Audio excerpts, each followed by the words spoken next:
Welcome to my channel Telugu funny old. Parvatidevi మరియు శివుని వివాహం హిందూ పురాణాలలో అత్యంత ఆధ్యాత్మికమైన మరియు గౌరవనీయమైన సంఘటనగా చెప్పబడుతుంది.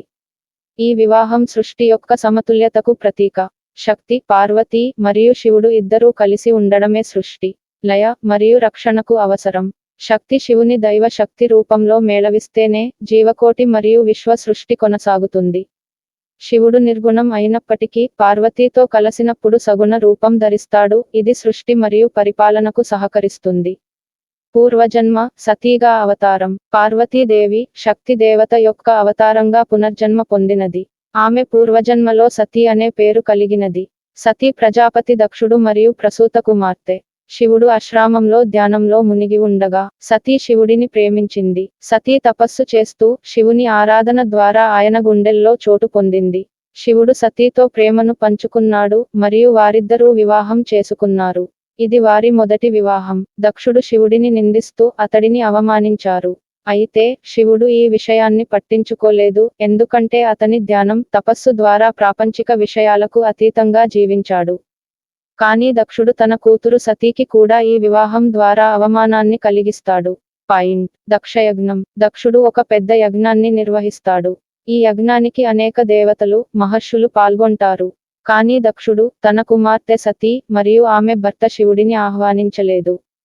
సతీ ఈ విషయాన్ని గ్రహించి స్వయంగా యజ్ఞానికి వెళ్లి తన తండ్రిని ఎదుర్కొందాం అనుకుంటుంది. ఆమె శివుడికి వ్యతిరేకంగా మాట్లాడిన వారిని సాక్షాత్కారంగా చూసి ఆమె భర్త శివునిపై జరిగిన అవమానాన్ని చూడలేక అగ్నిలో అగ్నిప్రవేశం చేసి తనను తాను త్యాగం చేస్తుంది.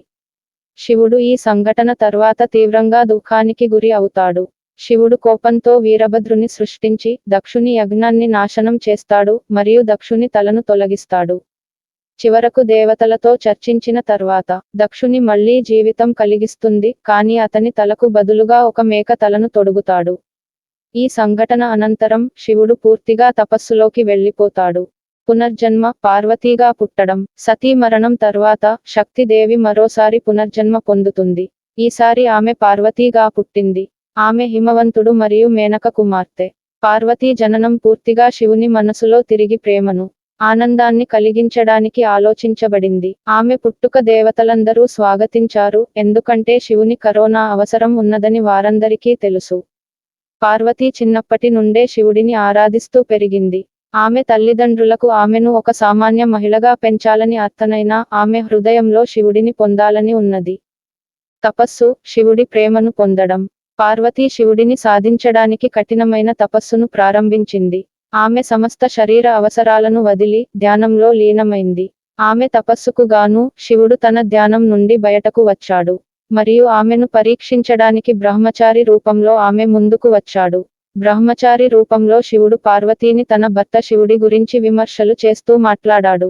అయితే పార్వతీ తన భక్తితో మరియు ప్రేమతో బ్రహ్మచారి రూపంలో ఉన్న శివుడికి సమాధానం చెప్పింది, నువ్వు శివుడి మహిమను తెలుసుకోలేదు. ఆయన నిరంతరంగా భక్తులకు ఆశ్రయం కల్పిస్తాడు, ఆయన పుణ్యాత్ముడు, లోకకర్త.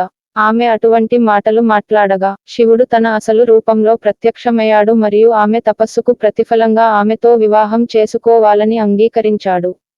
దేవతల సంతోషం. దేవతలు శివుడు పార్వతీ వివాహం అంగీకరించడంతో సంతోషించారు, ఎందుకంటే ఇది సృష్టి యొక్క సమతుల్యతను కొనసాగిస్తుంది. శక్తి. శివుడు కలిసి ఉంటేనే లోకాన్ని కాపాడగలుగుతారు. కామదేవుడు కూడా శివుని ధ్యానం నుండి బయల్పడటానికి కృషి చేసినప్పటికీ శివుని ఋషితో కాలిపోవడం వల్ల అతను చనిపోయాడు. కానీ పార్వతీ శివుని ప్రేమకు గెలిచిన తరువాత కామదేవుడు మళ్లీ జన్మించాడు. శివుని మరియు పార్వతీ వివాహం. శివుని మరియు పార్వతీ వివాహం గ్రాంథికంగా మరియు ఆధ్యాత్మికంగా ఒక గొప్ప సంఘటన. ఈ వివాహం కేవలం భౌతిక సంబంధం కాదు, ఇది శక్తి మరియు శివుడి సాక్షాత్కారం. ఈ వివాహానికి అనేక దేవతలు, మహర్షులు మరియు యోగులు హాజరయ్యారు. వివాహం అనంతరం శివుడు పార్వతితో కలిసి గృహస్థాశ్రమంలో ప్రవేశించాడు. ఇది శివుడు తన యోగ తపస్సును కొంతకాలం విరమించి సృష్టికర్తగా వ్యవహరించడానికి సూచకంగా ఉంటుంది. పార్వతీదేవి యొక్క భక్తి మరియు సృష్టిలో పాత్ర. పార్వతీదేవి శక్తి స్వరూపిణిగా పరిగణించబడుతుంది. ఆమె సృష్టి, రక్షణ మరియు ధ్వంసంలో కీలక పాత్ర పోషిస్తుంది. ఆమెను అన్నపూర్ణ, దుర్గ, కాళీ వంటి అనేక రూపాల్లో పూజిస్తారు. పార్వతీదేవి శివునికి సమానంగా దైవత్వాన్ని సూచిస్తుంది మరియు ఇద్దరూ కలిసి సృష్టికి, భక్తుల రక్షణకు నిరంతర కృషి చేస్తారు. ఈ విధంగా శివుని మరియు పార్వతీదేవి వివాహం హిందూ పురాణాలలో కేవలం ఒక దాంపత్య సంఘటన కాదు. అది సృష్టిలో సమతుల్యతను, శక్తి, శివుని మధ్య సంబంధాన్ని సూచిస్తుంది.